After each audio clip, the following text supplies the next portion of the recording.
오늘은 출애굽기 5번째 시간 나는 여호와라, 나는 여호와라 라는 제목으로 말씀을 나누도록 하겠습니다. 재밌는 이야기 하나로 말씀을 시작하도록 하겠습니다. 사탄이, 마귀가 바자회를 열었다고 합니다.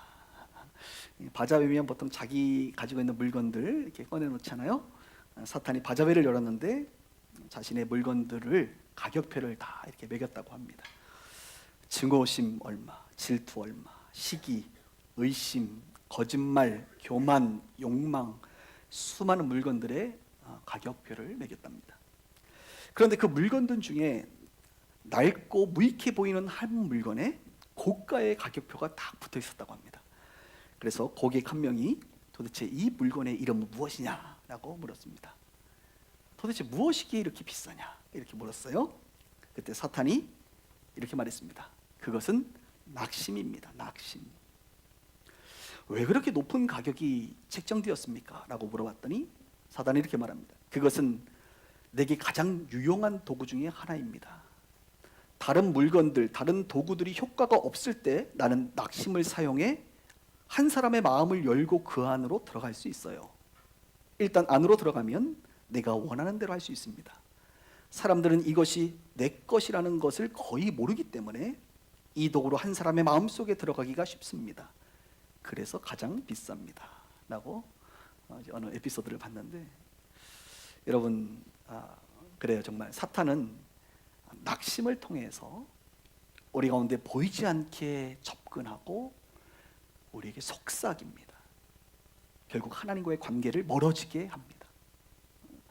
여러분들도 혹시 하나님과의 관계가 멀어지는 데 있어서 혹시 무언가 낙심이 되어져서 그 마귀의 속삭임에 혹시 주님과 거리가 멀어져 있지는 않습니까? 뭐 이런 것들이죠.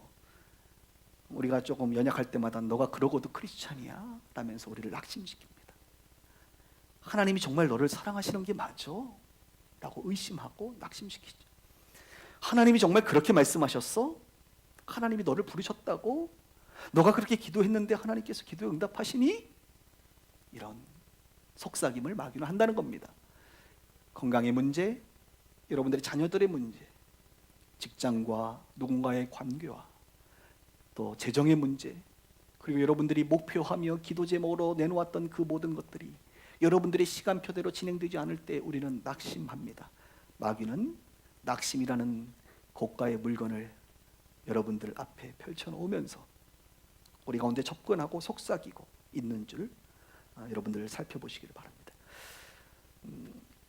그 중에서도 하나님이 부르시고 약속하셨는데, 분명히 주님이 약속하셨는데 이루어지지 않을 때가 있어요. 아는 게 아니라 여러분이 그렇게 생각할 때가 있다 이것입니다. 실패했다고 느껴질 때가 있다는 것입니다. 선을 행했는데 실패할 때, 사방에 우겨쌈을 당하고 답답한 일을 당할 때 우리는 낙심이라는 덫에 걸리게 됩니다. 왜 이야기를 하냐면 오늘 본문에 등장하는 모세가 지금 그런 심정입니다. 낙심이 되어 있습니다. 하나님의 약속을 붙잡고 나아갔는데 일이 자기가 생각했던 결과가 나오지 않고 마치 실패로 느껴졌습니다. 그래서 그는 낙심하게 됩니다. 모세는 80세에 부름을 받아 이제 바로 왕 앞에 서게 됩니다. 우리는 지난 시간 모세가 부름을 받을 때 무려 5번에 걸쳐서 반박하면서 거절했던 그런 모세를 인격적으로 부르시는 하나님의 모습을 보았는데 말이죠. 이제 드디어 모세가 아론과 함께 바로 앞에 나아갑니다. 근데 오늘 나오는 이 바로는 또 어떤 바로냐? 오늘 이것을 좀 설명을 해야 되는데, 지난 40살 될 때에 모세를 죽이려고 미디안 광야로 도망갔잖아요. 그때 정치 구조 속에서 우리는 배웠지요. 그 투트모스 3세가 이제 협박을 했죠. 그런데 오늘 등장하는 80세의 모세가 만나는 바로는 그의 아들인 아멘호텝 2세라고 하는 사람입니다. 역시 외울 필요는 없습니다. 그러니까 현재의 바로 왕에게 사실 모세는 어떤 존재입니까? 자기 아버지의 배다른 형이잖아요. 사실 큰아버지의 어떤 역할을 한다고 말할 수가 있겠죠. 그래서 모세가 어떻게 이 애굽의 왕 앞에 감히 나아갈 수 있겠느냐? 지금 여러분 청와대 가면 여러분 만날 수 있어요? 못 만납니다. 그 당시 애굽의 왕을 만난다는 것은 불가능한 일이잖아요. 그런데 그는 그래도 어쨌든 친족의 명분이 또 있을 것이고 40년의 시간이 지나면서 그의 과거는 이미 묻혀졌고 나이 80에 뭐 그를 죽이겠습니까? 더 중요한 것이 있습니다. 오늘 모세는 개인의 신분으로 나간 것이 아니라 이스라엘 민족의 대표성을 띤, 그죠? 공적인 리더의 지도자의 모습으로 나아가기 때문에 그는 노예들의 대표인 모세를 바로가 만나게 되는 것이죠. 이 바로가 모세를 이제 만나고 나서 모세가 어떤 얘기를 하냐 가만 들어보니까 이스라엘 백성들을 광야로 가서 하나님을 섬기게 해라 라고 요구를 한 거예요. 여러분 바로가 그 말을 들을 때 예 알겠습니다 가십시오 이렇게 했겠습니까? 오늘 바로는 이렇게 대답합니다. 우리가 읽진 않았지만 성경 전체 속에서 이렇게 말해요. 여호와가 누구이기? 나보고 지금 그 말을 들으라고 하냐? 여호와가 누구이기? 이런 표현을 써요. 또 하나는 나는 여호와를 알지 못하니. 여러분 바로 왕이 여호와를 알지 못했을까요? 여호와라는 이름을 들어보지 못했습니까? 아니죠. 그가 다스리는 이 애굽의 이 노예 그룹들, 이 수많은 사람들이 섬기는 그 신이 바로 여호와 하나님이잖아요. 알고 있어요. 그런데 오늘 이렇게 표현했다는 것은 무엇입니까? 몰라서가 아니라 무시하는 말입니다. 무시하는 말. 이스라엘 노예들의 신? 그가 누구이기에 내가 그 말을 따로? 라고 하는 것이죠. 가끔 누군가 여러분들에게 어떤 것을 얘기하면 여러분 그분이 누구신데? 누군데? 몰라서 말하는 게 아니죠. 뭔데 이거잖아요. 뭔데? 네? 무시하는 발언이죠. 그래서 이 말 속에 여러분 굉장히 신학적인 의미가 담겨져 있어요. 뭐냐면 앞으로 하나님께서 하실 일이 무엇이냐? 여호와가 누구시기에 알지 못한다고? 그래, 앞으로 내가 누구인지 너희에게 알려주리라. 그래서 10가지 재앙과 하나님의 역사가 이제 펼쳐지면서 하나님을 무시하고 하나님을 알지 못했던 그들에게 하나님이 어떤 존재인지를 친히 나타내시기 시작하는 것입니다. 바로는 거절을 하지요. 근데 거절만 한 것이 아니라 추가적으로 고통을 더 줍니다. 못했어. 고통을 줘. 고통을 주려다 보니까 명분이 필요한데 그 명분이 무엇이냐면 성경을 읽다 보면 게으르다 이겁니다. 여러분 이스라엘 백성들이 그 당시 별로 게으르지 않았던 것 같아요. 그런데 저 인간들이 아직도 게으르다. 게을러가지고 말이지 할 일이 없으니까 딴 생각하는 거야. 그래, 더 고통을 주자. 더 압박을 하자. 하루에 벽돌 찍어낼 분량은 정해놓고 그동안 지푸라기 줬는데 이 집을 줬는데 집 주지 마. 집도 자기네들이 직접 구해서 하게 해. 그러나 그 분량은 꽉꽉 채우게 해 하면서 명령을 내립니다. 이 벽돌에 쓸 집이라고 하는 것은요, 집은 뭐냐면 여러분 이제 벽돌을 만들 때 그때는 뭐 굽지 않았어요. 태양에 그냥 말렸거든요. 우리로 얘기하면 콘크리트를 여러분 칠 때 그 안에 뭘 넣죠? 철근을 넣죠. 왜 그렇습니까? 내구성 있게끔, 그죠? 하기 위해서 콘크리트에 다 철근을 넣습니다. 기둥에. 그런 것처럼 그 당시에는 벽돌에 이 집을 넣으면 서로 떨어지지 않도록 내구성 있는 그런 역할을 하는 거예요. 그런데 이 집을 주지 않고 하루 분량을 채우라는 것입니다. 그리고 그것을 채우지 못하죠. 당연히 힘드니까. 그때 기록했던 사람들을, 그 유대인들을 오늘 성경에 보니까 때린다고 말해요. 때리면서 핍박을 가하기 시작합니다. 여러분 나중에 보면 하나님께서 이 애굽과 바로를 심판하시는데 너무하신 거 아니야? 아니요, 공의로우신 하나님은 마땅히 이들이 심판받을 만한 일을 부모 세대부터 지금까지 해왔어요. 하나님의 심판의 명분을 그들 스스로가 제공하고 있는 것입니다. 그러면 우리는 계속적으로 생각해 볼 것이 왜 바로는 이스라엘 백성들을 나중에 배우겠지만 10가지 재앙이 있을 때까지 그렇게 내보내지 않았느냐? 한 대 얻어맞으면 바로 내보내면 좋은데 왜 그토록 얻어맞아 가면서도 이스라엘들을 백성을 꽉 붙잡고 내어놓지 않았느냐? 이것이 우리가 궁금한 점입니다. 그런데 여러분들의 상상력을 동원하면 충분히 이해할 수가 있습니다. 왜 그러냐? 원래 사람은 풍요로움이라는 감옥에서 스스로 탈출할 수가 없어요. 풍요로움이라고 하는 이 감옥, 저는 이것을 감옥이라고 표현했는데 스스로 탈출할 수가 없습니다.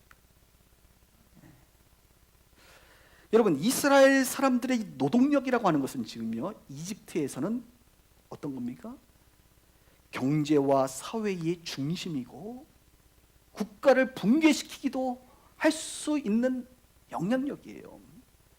아니 노동자들이 전부 다 이스라엘 백성들인데 이스라엘 백성들이 다 떠난다고 생각해 보세요. 그 나라 경제가 멀쩡하겠어요?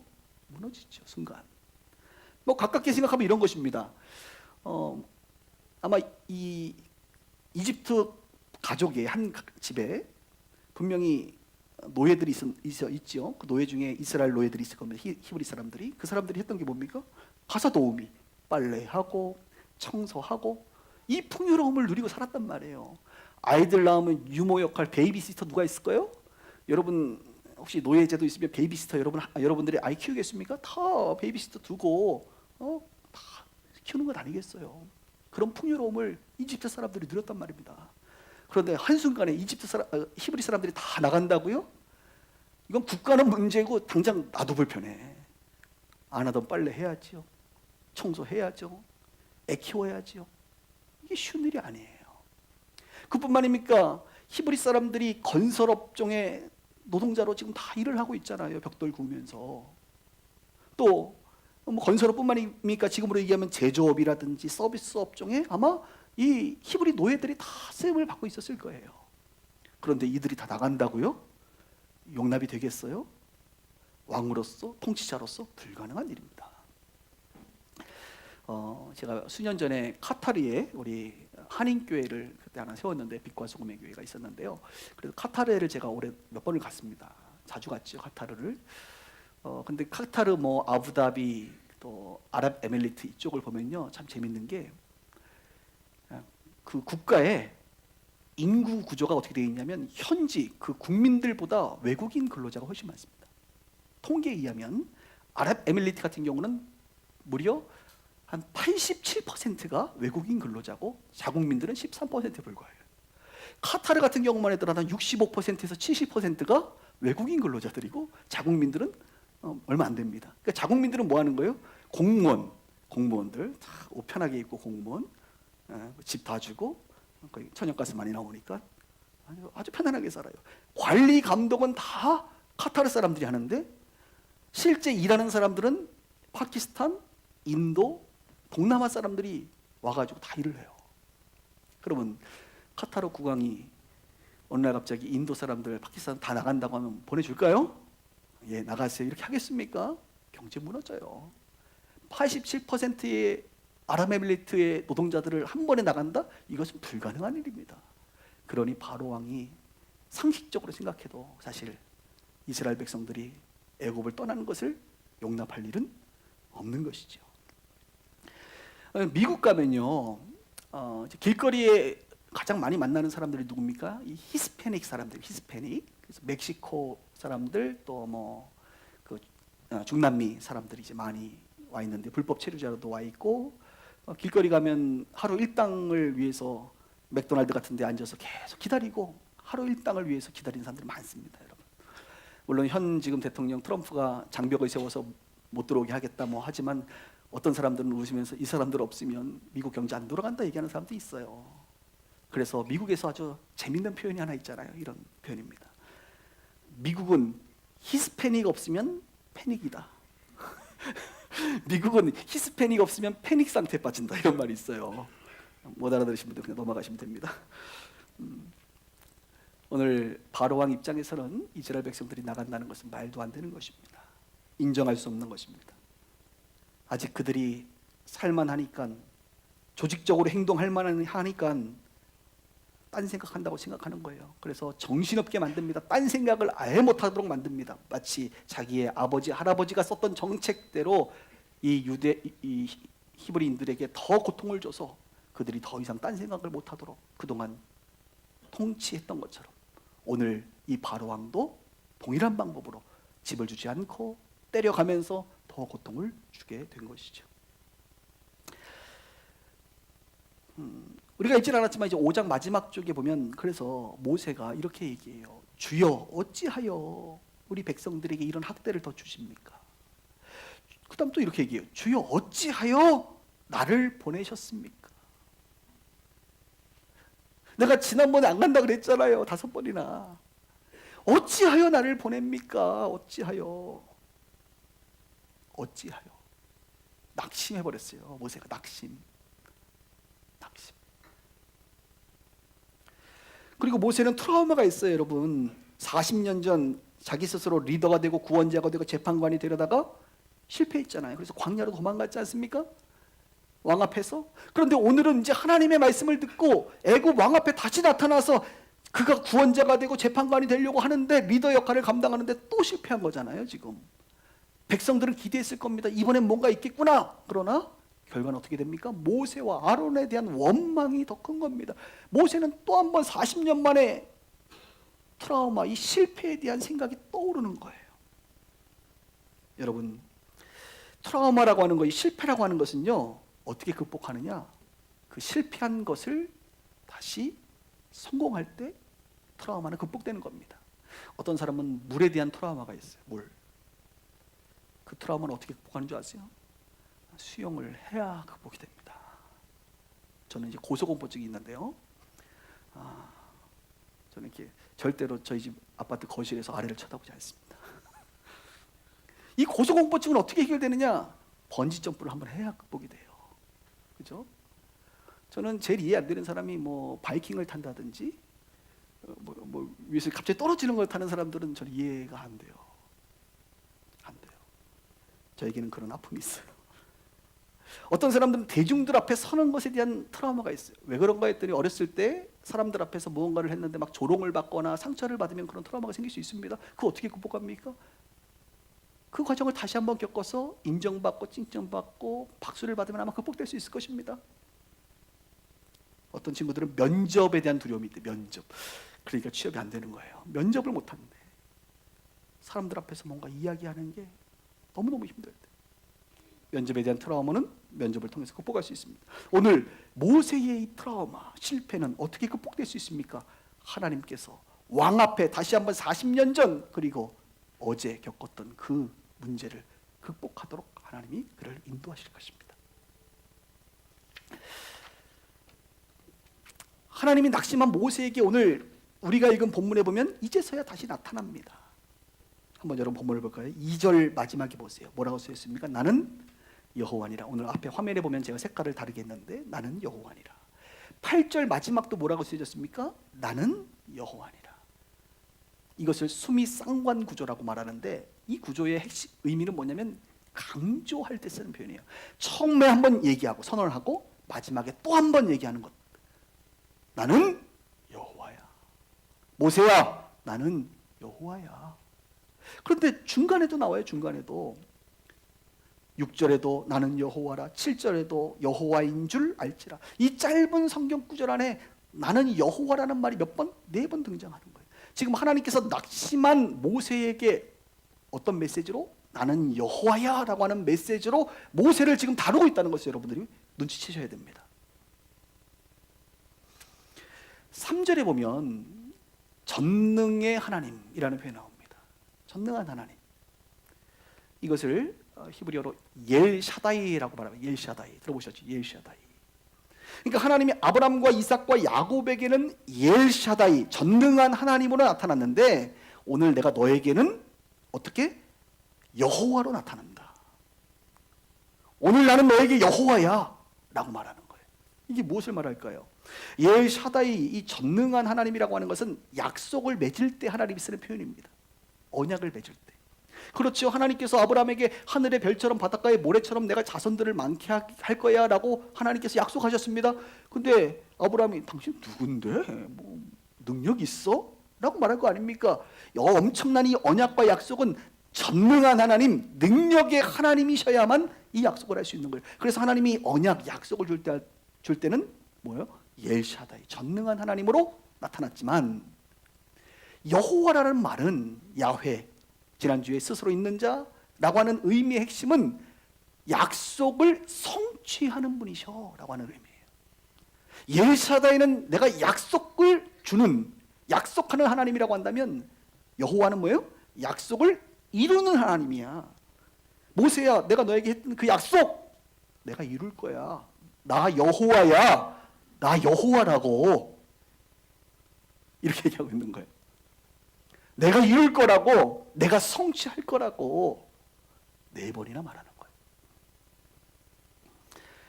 이 여호와와 가장 잘 어울리는 성적 구절은 여러분이 아시는 예레미야 33장 2절의 말씀입니다. 이를 행하는 여호와, 그것을 지어 성취하는 여호와, 그 이름을 여호와라 하는 자가 이같이 이르노라. 너는 내게 부르짖으라. 내가 내게 응답하겠고 내가 알지 못하는 크고 비밀한 일을 내게 보이리라. 자, 일을 행하는 여호와, 어울리죠? 여호와라는 의미와 일을 행한다고요. 성취하는 여호와, 그래요. 이 여호와라는 의미가 성취한다는 의미라고요. 그러니 너희는 내게 부르짖어 기도해. 그러면 내가 이룰 거야. 크고 비밀한 일을 보일 거야. 이게 뭐예요? 여호와와 가장 잘 어울리는 단어입니다.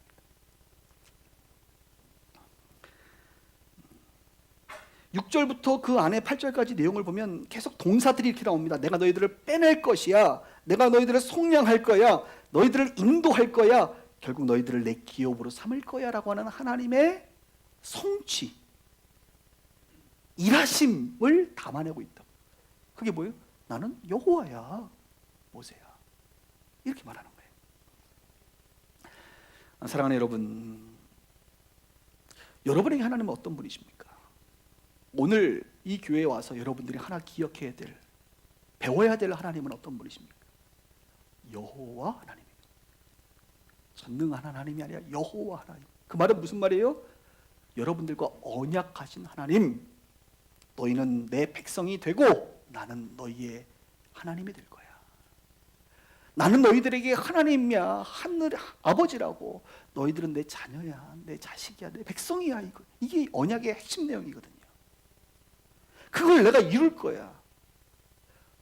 그 말은 곧 너희들을 내가 구원할 거야. 왜? 나는 너희들에게 여호와니까 나는 너희들의 구원을 이룰 거야.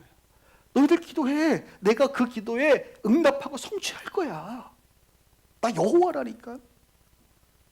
나 너의 하나님이라니까. 우리가 아까 찬양했던 것처럼 주는 나의 구원자 하나님, 구원의 뿌리시라고. 이스라엘 백성들의 구원을 하나님은 성취할 것이라고 자기의 의지를 오늘 모세에게, 낙심한 모세에게 다시 한번 강력하게 피력하고 있습니다. 그래서 모세가요, 나는 여호와라는 말씀을 듣고 좀 힘이 났어요. 그래서 바로에게 다시 트라우마를 잊고 또 갑니다. 가서 하나님이 지팡이를 던지라고 해서 지팡이를 탁 던졌더니 지팡이가 뭐가 됩니까? 뱀이 됐어요. 그랬더니 바로 왕이 저기 마술사들, 야 우리 조직원들 불러. 자 던져봐. 던졌더니 역시 뱀이 됐어. 바로의 표정이 어땠을까요? 그런데 그 요술사들, 성경에 보면 요술사, 마술사라고 표현하는데 그들이 던진 것은 내가 봤을 땐 진짜 막대기가 뱀이 된 것 같진 않아요. 막대기를 던지면서 살짝 눈속임해가지고 뱀을 풀어놓은 것 같습니다. 저는 그렇게 이제 해석할 수밖에 없는데요. 그래도 더 중요한 게 있습니다. 그렇게 풀어졌잖아요. 그 다음에 모세의 지팡이가 마술사들의 지팡이를 삼켜버립니다. 여러분 이게 무엇을 말할까요? 이게 아주 메시지가 있는 거예요. 그래, 바로 왕과 애굽 사람들이 섬기는 그래 신들이 있어, 너희들의 종교 있어. 그러나 그것들은 다 세상의 신이고 아무것도 아니야. 내가 다 이겨, 내가 다 삼켜, 내가 다 그들을 멸할 거야 라고 하는 메시지를 담아내고 있어요. 모세가 그것을 봤습니다. 여러분, 자, 그 다음부터 하나님께서 모세가 바로에게 가라 그럴 때마다 갈까요 안 갈까요? 자신감을 얻습니다. 확신을 얻습니다. 그때부터는 그냥 나갑니다. 가라 그러면 피재앙, 이기재앙, 개구리재앙, 피게이파, 악도금의 흑장, 10가지 재앙 다 나가요. 그냥 가볍게 나가줘요. 왜? 봤거든. 말씀도 들었거든. 그래, 하나님 여호와지, 우리를 구원하실 것이지, 하나님이 이기시지, 하나님이 삼키시지, 담대하게 나갑니다. 낙심을 떨쳐버리고 말이죠. 물론 이런 이적을 보면 우리가 낙심을 좀 떨쳐버릴 수가 있죠. 근데 사실 하나님은 우리 가운데 이적을 보여주세요. 여러분들이 기도하고 낙심할 만한 그 어떤 문제들이 있잖아요. 그 문제가 너무너무 힘들 때마다 하나님께서 역사하셔야 안 하세요. 사실 역사하시잖아요.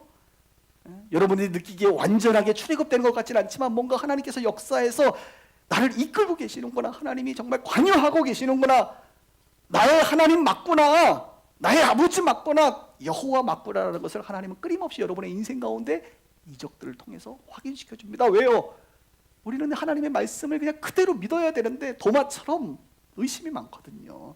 예수님 부활했다고 내가 손가락을 넣어봐야 되겠어, 내가 창자국에 허리에 손가락을 넣어봐야 하겠어, 보지 않고는 못 믿겠어. 그러니 하나님이 연약한 우리에게, 모세에게 하나님이 이적을 통하여 우리의 삶을 이끌어가고 계심을 우리로 하여금 영적으로 알도록 배려해 주신다 이것입니다. 뭐라고요? 내가 네 여호와라고 이 메시지를 하시는 거예요. 이제 모세 얘기 고마하고 남은 시간 동안 우리 얘기들 좀 하겠습니다. 우리들의 얘기를 저는 오늘 세 가지 여러분들하고 좀 나누고 싶은데, 첫 번째는 사람은 풍요로움의 감옥에서 스스로 탈출할 수가 없기에 종종 하나님은 그 감옥을 부십니다. 제발 좀 자유하라고, 자유인이 되라고. 너도 알지 못하는 사이에 풍요로움의 감옥에 갇혀있는 우리의 인생들을 안타까워 여겨서 그 감옥들을 다 걷어버리신단 말이에요. 여러분, 주님이 걷기 전에 먼저 우리가 기어서라도 나와야 될 줄 믿습니다. 풍요로움의 감옥에 묶여 살고 있는 인생들이 얼마나 많은지 몰라요. 풍요로움의 감옥, 마치 애굽 사람들처럼, 바로왕처럼 하나님이 내보내라고 하나님의 음성을 들었음에도 불구하고 못 내보내요. 이 풍요로움을 포기할 수 없기 때문에요.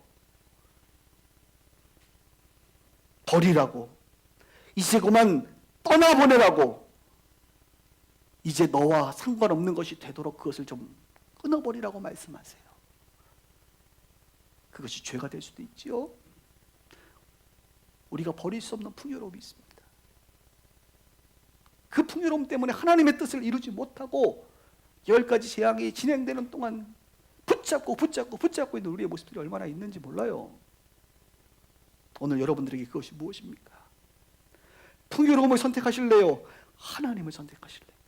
하나님의 나라와 하나님의 뜻을 선택하시겠습니까? 아니면 풍요로움의 인생으로 사시겠습니까? 두 번째 우리가 생각해 볼 것은 트라우마, 실패에 대한 겁니다. 실패는 실패를 극복함으로 해결된다 그랬죠. 하나님은 여러분들을 온전히 치유하고자 하시는 뜻이 있습니다. 그래서 여러분들을 부르시고 하나님의 깊은 뜻 가운데 우리는 잘 알지 못하지만 하나님이 이끌어 가십니다. 직면하게 하시고 그 자리로, 그 고통의 자리, 실패의 자리, 트라우마의 자리로 우리를 다시 이끌어갑니다. 왜요? 그래야만 너가 온전해질 수 있거든.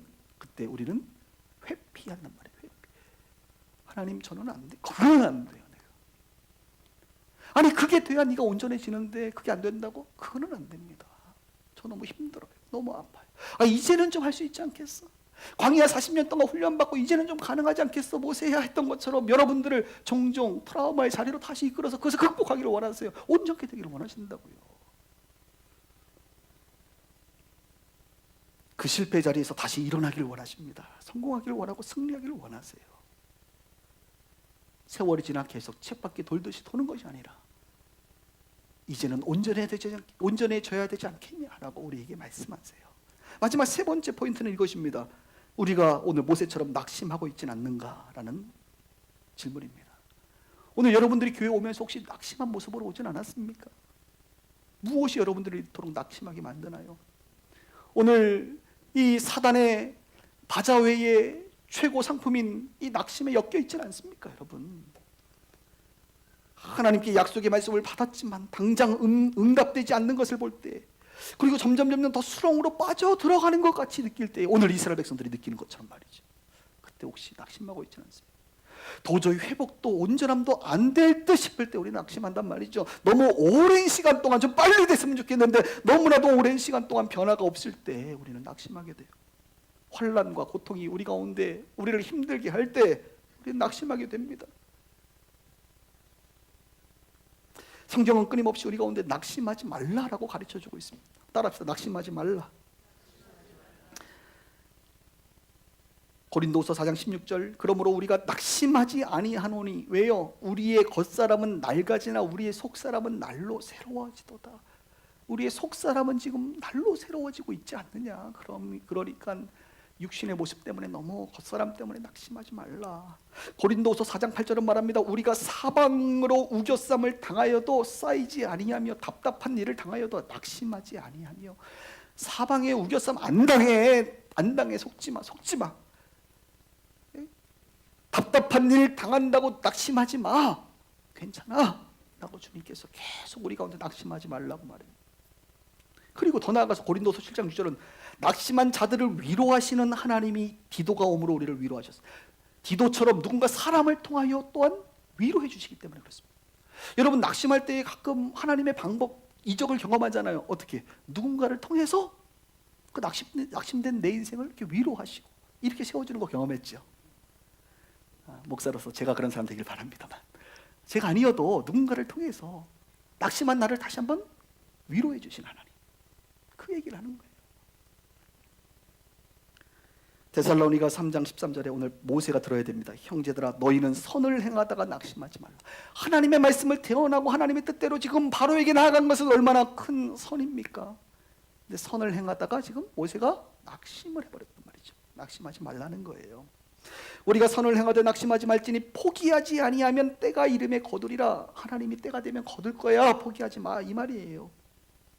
마지막 두 구절도 있습니다. 에베소서 말씀인데 그러므로 너희에게 구하노니 너희를 위한 나의 여러 환난에 대하여 낙심하지 말라. 이는 너희의 영광이니라. 환난도 우리가 낙심이 될 때가 있죠. 그러나 환난 중에도 낙심하지 말라. 왜? 이것이 너에게 영광이 되니까. 나중에 생명의 면류관, 영광의 면류관이 되니까. 이 육신의 삶 가운데 환난 속에서도 낙심하지 말라. 마지막으로 너희가 피곤하여 낙심하지 않기 위하여 죄인들이 이같이 자기에게 거역한 일을 참으신 일을 생각하라. 참으신 예수 그리스도. 그래서 우리가 예수 그리스도를 바라본다는 것은 끊임없이 우리의 낙심될 만한 상황 속에서 우리 예수님은 낙심하지 않고 참으셨지. 오래 참으셨지. 인내하셨지. 그 주님을 바라보면 나도 낙심하지 않고 참아야지. 인내해야지. 견뎌야지. 믿음으로 이겨야지. 예수님이 가신 그 길 나도 가야지라고 하는 생각이 든다 이거예요. 오늘 제 설교는 너무 절절해서 여러분들이 많이 주무시는데요. 말씀을 정리하도록 하겠습니다. 이제 마지막에는 우리가 아까 숨이 쌍광구절처럼 시작할 때 눈을 뜨셨다가 마지막에 눈을 뜨셔야 됩니다. 자, 여러분 오늘은 한 가지 기억하면 돼요. 여러분 계속 잠깐 비몽사몽간 들었던 계속 그 단어 있죠. 뭐예요? 네, 여호와. 이 단어 하나 기억하면 돼요. 여호와. 사탄의 바자회 최고가 물품인 이 낙심에 낚이지 않기를 바랍니다. 낙심 중에 무엇을 알아야 돼요? 오늘 모세 딱 생각하세요. 낙심될 때마다 모세 생각하세요. 그리고 주님의 음성, 나는 여호와야. 내가 한 약속 나는 지켜. 불안해하지 마. 어찌하여 불안하냐? 어찌하여 낙심하냐? 나는 여호와라고. 이를 행하는 여호와, 그것을 성취하는 여호와라고. 너는 내게 부르짖으라. 내가 알지 못하는 크고 비밀한 일을 보일 거야. 시편 42편 11절에 이런 유명한 말씀이 있죠. 내 영혼아 내가 어찌하여 낙심하며 어찌하여 내 속에서 불안해하는가. 오늘 모세에게 딱 주어진 말씀이죠. 여러분에게 주어진 말씀. 내 영혼아 어찌하여 낙심하며 어찌하여 내 속에서 불안해하는가. 너는 하나님께 소망을 두라. 나는 그가 나타나 도우심으로 말미암아 내 하나님을 여전히 찬송하리로다. 뭐라고 말해요? 내 하나님을. 이게 무슨 말입니까? 여호와요. 하나님은 내 하나님이에요. 나의 하나님이에요. 나의 아버지예요. 나의 언약의 주님이시라고요. 내 하나님으로 말미암아 찬송하리로다. 여호와 하나님이 여러분의 하나님이심을 믿으시기를 바랍니다. 네, 성취하시는 그분을 끝까지 믿는 우리 모두 다 되기를 주님의 이름으로 축원합니다.